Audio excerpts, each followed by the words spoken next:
بەڕێزان جارێکی دیکە سڵاوتان لێبێ و گەڕێنەوە بۆلاتان بۆ درێژدان بە گفتوگۆ و چاوپێکەوتن لەگەڵ بەڕێز محسین ئەدیب نووسەر و مامۆستای زانکۆ بۆ قسەکردن لەسەر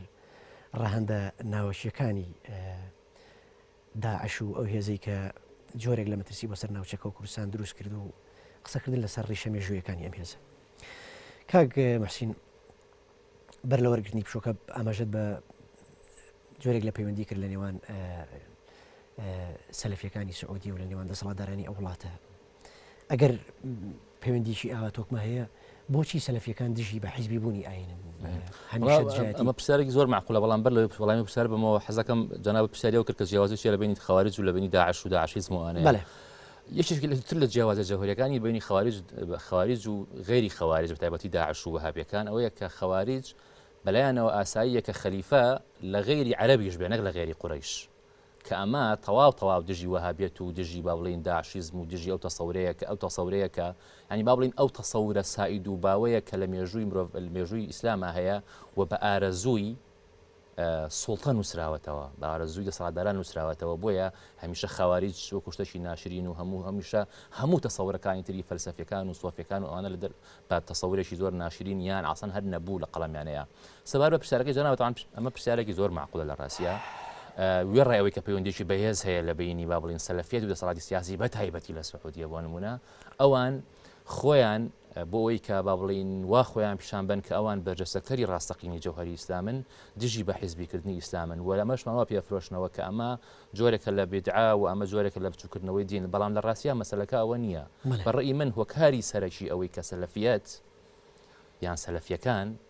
یان سەلەفی علمی بە تایبەتی کە دژی بە حیزبیکردنی ئیسلامن لەبەر ئەوەیە کە نانەوێ من لە سەرتاوە باسم کرد ئەم ئیسلامە جۆرێکە لە ئیسلامێک کە لە بان مێژوویە لە سەر و مێژووەیە، یعنی ئەوە نانەوێ ئیسلام بێ بە حیزب نەک لەبەرەوەی کە لەبەر خاتری ئیسلامیان لەبەر خاتر تێکڵاوەکردنی دین و دەوڵات یان سیاست و دین نا، لەبەرەوەی کە نانەوێ ئیسلام بێنە ناو مێژووەوە، چونکە ئەوان لەوە تێگەیشتون کاکە ئیسلام بێتە ناو مێژووەوە قابلی گۆڕانە، قابلی ئەوەیە بگۆڕێ. تۆم لا حەزە بکە من پرسیار لە تۆکەم ئایا کۆمەڵی ئیسلامی ئێستا هەمان بزوتنەوەی ئیسلامی نەوەدەکانە؟ بێگومان نەخێر. ئایا یەکگرتووی ئیسلامی ئێستا هەمان 2014 هەمان یەکگرتووی ئیسلامی 94 نا، لەبەرەوەی ئەمانە حیزبن دێنە ناو موەسساتەوە دێنە ناو مێژووەوە، مرۆڤن بیرەکەنەوە لە مامەڵەیان لەگەڵ دەوروبەرە ڕوبەڕووی کێشە بنەوە حەلیەکەن، لەبەرەوە قابلی ئەوەن بگۆڕێن، قابلی ئەوەن گۆڕانکاری زۆر جەوهەری بەسەریان نابێت. سەلەفێت لەمە ئەترسێ ناوێ ئیسلام گۆڕانکاری بەسەرابێت بە هیچ جۆرێ، ناوێ مسلمان گۆڕانکاری بە هیچ جۆرێ بەسەرابێت بۆ ئەوەی کە بەو بان تاریخیە بەو سادەیە بەو بەدەویە بمێنێتەوە بۆ ئەوەی ئەو تەنها متەکەلیمی ئیسلام بێت. چونکە بتۆ لە حەزە بکە ئەوەی کە تۆ زۆر تیا شارەزان چین سەلەفەکان ئاەتیان لەبەرە قورئانێکی باشیان لەبەرە و کۆمەڵی حەدیثی باشیان لەبەرە، یعنی وەلەمەیە کەس ساریان ناکە لە ڕاستیە، بەڵام ئەو خوێندنەوەی ئەوان هەیەە بۆ ئەم دقانە خوێندنەوەیە کە تەواو بیدایی تەواو سادە تەواو ظاهری تەواو ینی دوور لە جەوهەری ئاەتەکان لە جەوهەری حەدیثەکان ئەگەر ئەمە وەکو هینی قسە بکەین لە ڕاستیە، یعنی چونکە کاتێک کە تۆ دێتە ناو مێژووەوە کاتێکە خوێندنەوەیکی قوڵ بۆ دینەکەی ئەو کاتە یعنی خوێندنەوەی جۆرا و جۆر دروستە بێ بۆ دین بۆ دنیا بۆ سیاست بۆ ژیار بۆ کۆمەڵگا، ئەمەوە کات خەڵک هۆشیار بێتەوە خەڵک عاقڵ بێ خەڵک ینی ڕوبەڕووی تەسەورێک زیاتر بێتەوە ڕوبەڕووی کۆمەڵی تەسەوراتی جۆرا و جۆر بێتەوە، بەڵام ئەو ینی ئەوەی کە زۆر وهابیەت جەختی لەسەرکات تۆ مەسەلەی چیە مەسەلەی فیرقەی ناجیەیە و ئەوان بۆ خۆیان پیان وایە کە ئەوان فیرقەی ناجیەن و ئەوی تری هەمووی زاڵە هەتا بە ئیخوانەوە بە سۆفیتەوە بە شیعەتەوە نازانم بەو 72 فیرقەی کە لە مێژووی ئیسلامیە هەیە کەم پێم وایە نەک 72 702 زیاتریشن چونکە فیرق زۆرە هەر ئەسڵ خەوارجەکان بۆ خۆیان 20 فیرقن هەر محتەزیلە بۆ خۆی 20 فیرقەیەوەی کە لە مێژووی باس کراوە. بۆیە لە ڕاستیە گە بێمە سەر وڵای بێمە سەر پرسیارەکە ئەوەی کە ئەوان دژی بە حیزبیکردنی ئیسلامن لەبەر ئەوە نییە کە با بڵین دین و با بڵین دین و سیاست لە یەکجاکەنەوە نا بەعکس ئەیانەوێ ئیسلام لە دەرەوەی مێژوو بهێڵنەوە بۆی ئیسلام گەشەنەکە و ئەوان تاکە متەکەلیم بن تاکە سپۆکسمانی ئیسلام و دین و قورئان و خوددا بن. زۆر باشە لە ڕووی مێژووە ئێستا تقریبا بەرچامان ڕوون بۆ تۆەوەی کە بە تێڕوانینی تۆ ئەم هێزە خاوەنی دیدگایەکی تەواو عەرەبیانە و بەدەویانەیە و پرۆسەکەش بەبان مێژووی پیشانەیە، بەڵام ئەمێ ئەو پرسیارە بکەم کە قسەیەک لەسەر دەقکەین لە دەرەوەی مێژوو دەق وەکو قورئان وەک مەرجعی تەواوی مسلمانان لە جیهانە پێ وانە مەتاتیەت و پارادۆکس و دژەیەکی ئاەتەکان وای کردووە کە هەمیشە لە قۆناغە جیاوازەکانی مێژووە شەرعێت بەهێزێک با بۆ خوێندنەوەی جیاواز بۆ ئەم دەقانە بۆ نمونە ئاەتە مەکیەکان ئاەتێکن کە پڕن لە سەماحەت و پێکەوە ژیان و ئاشتەوایی لەکم دینکم وەلێدین بەڵام کاتێک سیری ئاەتە مەدینەیەکانەکەین سەر قتالەکە وەک مامۆساکرێکارڵێکە و قورئانەکەیتەوە بۆنی خوێنی لێ دێت بۆ مەفهومی کە ئاەتی تایە کە ئەفەرمێ ئوقتلوا المشرکین کافە پێ وانە ئەم خوێندنەوە جیاوازانە ئەم پەیوەندی بە مەتاتیەتی ئاەتەکانەوە هەیە وەکو دەق ئەگەر وەکو دەق بەڵێ خۆی لە ڕاستە ینی مەتاتیەتی دەق بە تەنها کێشەی ئیسلام مسلمانان نییە ینی هەموو دقێک بۆ خۆی جۆر مەتاتیە و هەموو جۆرە دقی ئینجیلە کۆنفۆرس بەڵام دقی ئاینی هەمیشە مەترسی لە دقی ئایدۆلۆژی و دقی ئینجیل و دقی تەورات و دقی کۆنفۆرس هەموو دینەکان لە ڕاستە کە هەن و هەتا دقێکی شعریش ینی قابلی ئەوەیە کە مەتاتیەوە قابلی ئەوەیە کە کۆمەڵی خوێندنەوەی جۆراوجۆری بەڵام ئەمە ئیشکال دروست ناکات زمینی لەگەڵ ئاسمانی دروست ناکات فعلا خۆی ئەمەیە کێشەی ینی ئەوەی کە تۆ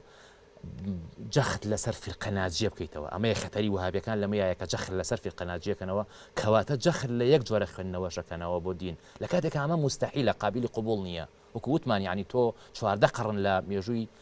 دینێک تەیە ملیارێک زیاتر لە خەڵکی مسلمان تەیە هەزارها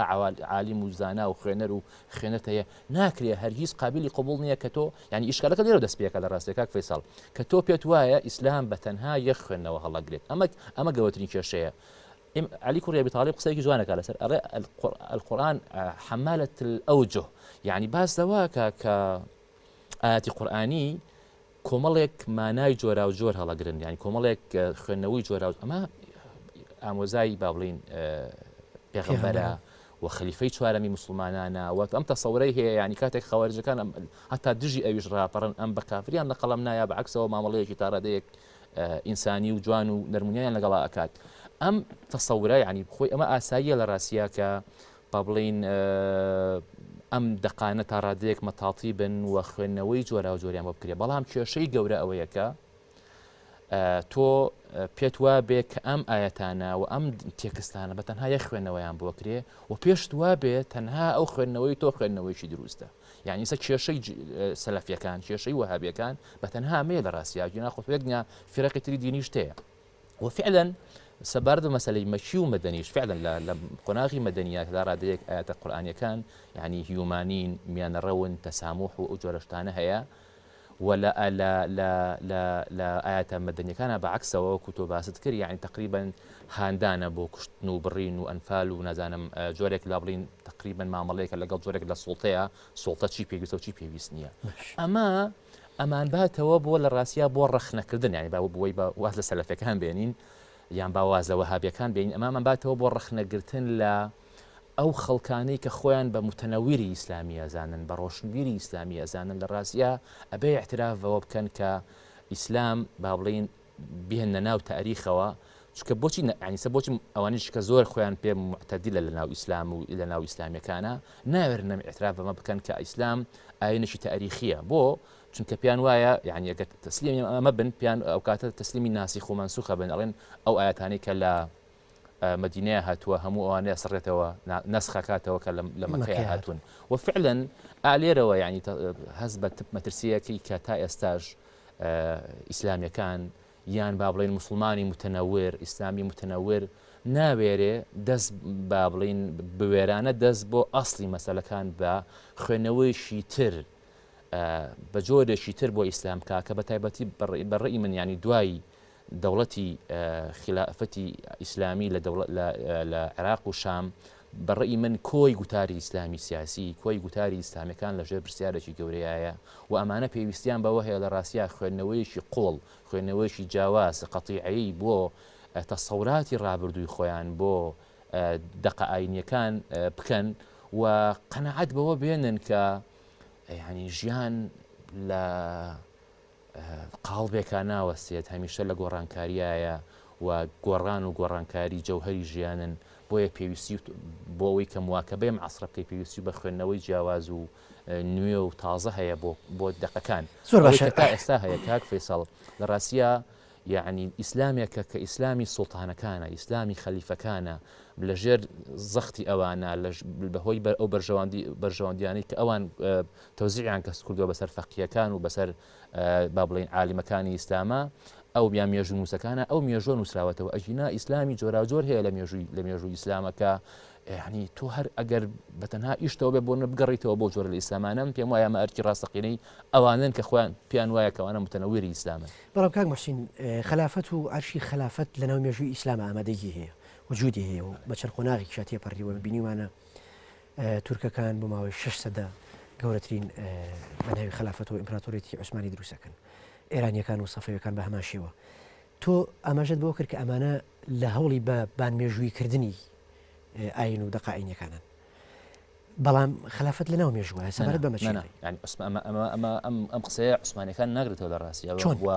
و عەباسیەکانیش ناگرێتەوە چۆن ئەگەر ڕوونی بکەینەوە ینی ئیسلامێک ینی ئیسلامێکی مەوروس هەمیشە ئەوترێت کاک فەیسەڵ هەمیشە ئەوترێت مێژووی دەسەڵاتدارەکانە ینی ئەوەی کە حسابی بۆ ناکرێت ئەوەی کە نابینرێت لە ناو مێژووی بەشەر یا بریتین لە زۆرینەی زۆری خەڵک لە خەڵکە بێدەسەڵاتەکان چکە بەزەختی دەسەڵاتدارەکان مێژووە نووسێتەوە هەمیشە یعنی عوسمانیەکان و عەباسیەکانیش و بەشێکی زۆر لاتا لە ئەمەویەکانیش یعنی تقریبا لەوە ئەسڵەن من بۆ خۆم پێم وایە کە لە دوای عەلی کوڕی ئەبی تاڵیبەوە ئەوەی کە پێوترە ئیسلامی ڕاستەقینە ئیتر با بڵین غایبە بێ بەڕاستی تا ئێستاشی لەگەڵا بێ چونکە ئەمەویەت هیچ نییە جگە لە تقریبا یا بڵین گەڕانەوە بۆ عقلی قوڕیش و لەناو قوڕیشا بۆ ئەمەویەکان و لەوەنیا لێوە زاڵن و دوای ئەم سراع گوازرێتەوە بۆ عەباسیەکان چونکە ئەوە یعنی و دوایەوە یعنی ئەمە ئەوەی کە لە کتوبی نەزەری ئیسلامە باسکراوە لە ڕاستی ئەمە غایبن بەڵام هەم عەباسیەکان و هەم عوسمانیەکانیش یعنی تەبەنی جۆرێک لە دینیان کردووە کە خزمەتی مەساڵحی خۆیانەکە بۆ نمونە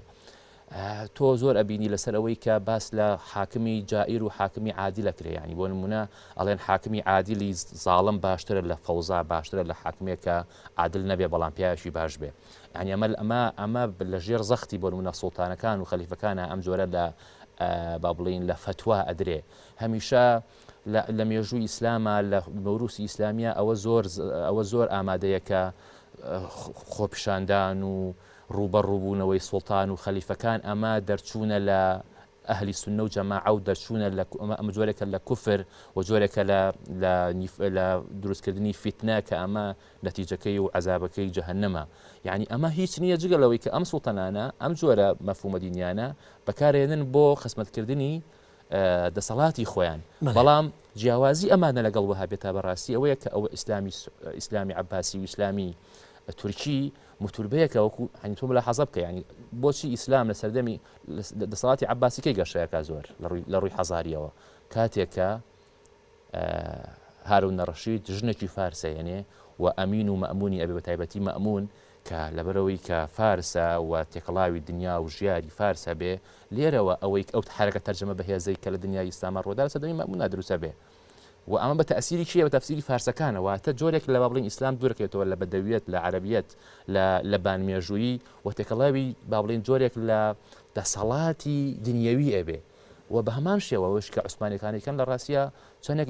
ئیسلامێکی عەرەبی نیە ئەوەنێکە ئیسلامێکی تورکیە و خوێندنەوەیکی ترە بۆ تورک و هەر ئەمەش واکات بۆ نمونە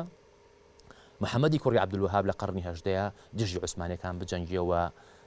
شۆڕش بکات و وەهانی ئال سعود بدا بەوەی کە دژی عوسمانیەکان شەڕ بکات لەبەرەوەیکەوانە بیدعەچین باشە کەواتە من ئەمێ ئەو پرسیارە بکەم لەسەر دیدی یەکەم کە ئەڵێ ئەم هێزە تەمسیلی تەواوی ئاینی ئیسلامەکە و لەناو ئیسلامایە لە بەرامبەر ئەمە باسی تێڕوانەیەکی دیکەمان کرد کە پێی وایە نەخێر ئەم هێزە بە هەموو شێوەیەک لە دەرەوەی دین و دژی دین و ئەرکی سەرەکی ئەویش ناشنیکردنی دینە نەک لە ناو دینیە بەڵکو ئەرکی ناشنیکردنی دینە ئەم تێڕوانینەش بۆ خۆی خاوەنی کۆمەڵێک ئەرگۆمنت و کۆمەڵێک بەڵگە و دەلائیلە لەسەر ئەوەی کە ئەم هێزە بۆچی لە دەرەوەی دینە بۆ مانای کە پەلاماری مردوو زیندوو ئەیە پەلاماری ژن و مناڵ ئەیە پەلاماری حتا ئەهلی دین ئەیە کە مەسیحیە یەزیدیە ئەگەر جیاوازیەک لە نێوان قاعیدە و داعشا بەو شێوەیە بکەین کە قاعیدە لە ئەفغان پەلاماری پێکری بوزیەکانی یا و تێکێشکێنێ بۆ مەفهومی کە ئەمانە لە دەرەوەی دین و ئەهلی دینین و لە کتابەکانە باز نەکراون بەڵام خۆ داعش پەلاماری گۆڕی پێغەمبەرەکانە و مەرقەدی نەبی یونس هەڵەتەشێنێ کە ئەمە ئەهلی دینە ئەم پاساوی تێڕوانینی یەکەم سەرنجی محسین ئەدیب لەسەر ئەمە چییە؟ ئەمە غەریب نییە يعني فعلا جیاوازێکی جوهری هەیە لە بینی نەک جوهری جیاوازێکی زۆر هەیە لە ڕاستیە لە بینی قاعدە و لە بینی داعشە چۆن بەڵام ئەمەی کە گۆڕی پێغەمبەران تەخێنرێتەوە لە ڕاستیە شتێکی غەریب نیە لە مێژووی ئیسلام وەکو پێم وتی لەسەرەتا و محەممەدی کوڕی عەبدولوهابیش لە قەرنی هەژدەیە ئەماکە يعني گۆڕی خەدیجەی ژنی پێغەمبەر هەڵەتەشێنێ ئەو قوبانەی کە دروست کراوە بۆ ئەبوو بەکر و بۆ کۆمەڵە سەحابی تر لە مەکەیە هەمومانە ڕوخێنێ و ئەمە کێش ینی ئەمە واکات کە خەڵکێکی زۆر با بڵێن ناڕازایی دژی دەرببڕن ینی ئەمە شتێکی کۆن نییە لە ڕاستیە و ئەمانە پیان وایە تازەکردنەوەی ئیسلام هیچ نییە ینی تەجریدی ئیسلام هیچ نییە جگە لە بزیندوکردنەوەی کۆمەڵێک ینی هەکوو دیسان و دووبارەیەکەمەوە ئیسلامێکی بان مێژووی کە ینی ئیلتیزام بوون بە کۆمەڵێک دەقەوە دقێکە 14 قەرن پێش ئێستا هەیە و چۆن ئەو کاتە مامەڵەی لەگەڵا کراوە چۆن وتراوە ئاوا بۆ حرفیە دیت خوێندنەوەی بۆەکەی و ئەم جۆرە لە خوێندنەوە بێگومان زۆر ئاساییەکە ئەمریکا ینی با بڵین زۆر ئەفعالەکانی داعش شەرعێت پێبەخشیەوە زۆر ئاساییەکاتەوە لای من ینی شتێکی ئاساییە ئەمە جگەلەوەی کە لە ڕاستیە بیرمان نەچێت ینی ئێمە کە باسمان لەوە کرد کە ئەم جۆرە لە ئیسلام کە ئیسلامی سەلەفی و ئیسلامی وهابیە سعودیەکانی برەوی پێدەن تۆم لە حەزە بکە ینی ئەوەی کە سعودیە با بڵین تەبەنیەکە لە ڕووی دینیەوە با بڵین لە ڕووی شەرعیەوە ئیشی عولەمای دین ئیشی وهابیەکان هیچ نییە جگە لە شەرعیەت بەخشین و دیفاعکردن لە سوڵتان لە مەلیک لە پاشا لە سەرۆک وەنیا ئەمە وا کات کە دیموکراسیەت غایب بێ ئەمە وا کات ژیان دۆستی غایب بێ ئەمە وا کە پێکەوە ژیان و حڕیەی تعبیر غایب بێ و ئەم جۆرە لە ژیان فعلا توڕەوی ئینتاجەکات جەناب لە پێشەکەی باسی کرد کە داعش فعلا یان ڕاست فعلا لە ڕاستیە لە ڕەهەندێکیەوە ڕەتفعل لە ڕەتفعلێکە بەوەی کە سێرکە من بخۆم کاک فەیسەڵ قەناعەتم وایە ئەوەی کە ئێستا ینی نەک دروستبوونی داعش انتعاشی داعش گەورە یان بڵین بەهێزبوونی داعش و داعشیزم لە ڕاستیە من بخۆم قەناعەتم وایە کە زۆر پەیوەندی بە لەباربردنی ئەوە هەیە کە پێی وترێ بەهاری عەرەبی زۆر پەیوەندی بە ئینقلابە عەسکەریەکەی سیسیەوە هەیە بەسەر ئیخوانە آخر بیرمان نەچێ ئەوەی کە ئینقلابەکە لە میسرە لە ڕاستیە سعودیە و مەلیشی سعودیەیە بۆ چونکە نایەوێ خەڵک هۆشیار بێتەوە یعنی نایەوێ وەکوتم یعنی ئەم ئیخوانە کاتێک کە حیزبە گەشە ئەکات ئەگەر بڕاتە ناو دەسەڵاتەوە زیاتر گەشەکە زیاتر ئیمان بە تەتەورە هێنێ ببوورە بەهاری عەرەبی دوێنێ بوو ینی ئەوەی کە ئێمە باسی یەکەین ڕێیەکی مێژووی قوڵی هەیە و خۆشت ئەمەژە بە هەندێکی کرد بەڵێ بەڵام خۆ ئەم چۆنێک ینی مەسەلەکان ڕەگوڕیشەی فکریان هەیە و نەش ڕەگوڕیشی واقعیان هەیە یعنی تۆم لە حەزە بکە ئێستا ئەوەی کە ئیدارەی بە حسابی خوانەوان دژی داعشنین سعودیە یعنی ئەوەی کە ئیدارەی داعشەدا 5,000یان بەس خەڵکی سعودیان بە جۆرەی تازەترین دیراسەی ئەمریکی ملیۆنێک و نزیکەی 100,000 خەڵک لە ناو عالەمی و کە پێدر عالەمی ئیسلامیە هەن کە باوەڕیان یعنی وەکو داعش و داعشەکان بیرەکەنەوە ئیتر ئایا مەجالیان هەیە ئەوەی کە بێن وەکو ئەوان بجەنگن یان چۆن جەنگن ئەوە مەسەلەیەکی ترە مەبەستمەوەیە ئەو لە باربردنی ئیجهازی ئەوەی کە پێوترێ بەهاری عەرەبی بەو جۆرە لەلایەن سعودیەوە لە ڕاستیە سەبەبێکی ڕئیسیە بۆ بەهێزبوونی داعش بۆ چکە ینی تۆ چانس وەرەگریتەوە لە ئەوەی کە پێوترێ ئیسلامی معتەدیل کە ئەمە بەڵێن لە بینی دوو کەوانەیە لە ڕاستیە ئیتر ئەمە ڕێگا خۆشەکە بۆ ئیسلامی متشدید بۆ ئیسلامی داعشیزم ئەمە لایەک تریشەوە یعنی سعودیە بەڕێی من ینی داعش ینی هەڵسوکەوتێکی تری سعودیەوە کە داعش بەهێز بێ ئەویشەوەیە کە ئەگەر لە حەزە بکەی ئەوەی کە ئێستا سعودیە ئەیکا هیچ نییە جگە لە بەهێزکردنی فیتنەی تایفی لە بینی شیعە و سوننەیە یعنی ئەو لەسەر ئەو با بڵین لەسەر ئەو خۆڵەمێشە ئەژی کە فیتنەی نێوان شیعە و سوننە بەهێزتر بێت و کامەشین ببوورە کاتی بەرنامەکەمان بەرەو کۆتایی ئەڕوا من ئەمەوێت دو پرسیارەوە دو پرسیار بێمەلاتە گەر زۆر بەخێرایی وەڵام بیتەوە کەواتە چی وا ئەکات سەلەفیەت لەگەڵ شەکرد نابێت لە دنیای ئیسلام و لە بەشێک لە ڕۆژئاوا و بەتایبەت لە کوردستانیشا لە کاتێکە ئەم هێزەوە خۆت ئاماژە پێکرد سەلفیەت لە ڕۆژاوای بڕوای تی کەوتووە ینی ئەو هێزانی کە دێنە ئێرە بە تێڕوانێکی فکرێکی جیهادی سەلەفی و ئەگەڕێنەوە بە مسلمانێک ئەڕاتە فەرەنسا و ڕاتە ئەمریکا وەکو داعشێک بیرەکاتەوە ئەمە جیاوازە لەوەی کە ئەمریکیش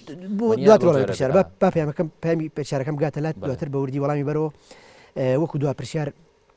ئەوەی کە گەشە بەم هێزەیە کە بڕای بە بارودۆخ نیە بڕای بە خۆناغە مێژوویەکانی وە خۆت ئاماژە پێکردبان مێژوویە حساب بە کۆمەلگا جیاوازەکان ناکە بۆ ڕۆژگارە جیاوازەکان ناکە چیوە ئەکا سەلەفێت لە هەڵکشان نابێ و گەشە بکەوە بە پێچەوانەوە میان ڕەوی و دیدەکانی تری ئاینی لەداکشان دوو سەبەبی ڕئیسی ئەگەر بە کورتی باسی بکەین یەکەمیان لەبەرەوەی کە دەوڵەتێکی بەهێزی وەکو سعودیە کە خاوەن نەوتێکی زۆرە لە پشتە مەسلەیەوەیە و ئەو لەو پێناوەیە پارەیەکی زۆر بە خەرجەیە ئەمە مەسلەیەک مەسلەی دووەمیشیان لە ڕاستیە یعنی لەبەرەوەی کە ئەوەی کە پێوتری عالەمی ئیسلامی هیچ دەسەڵاتێکی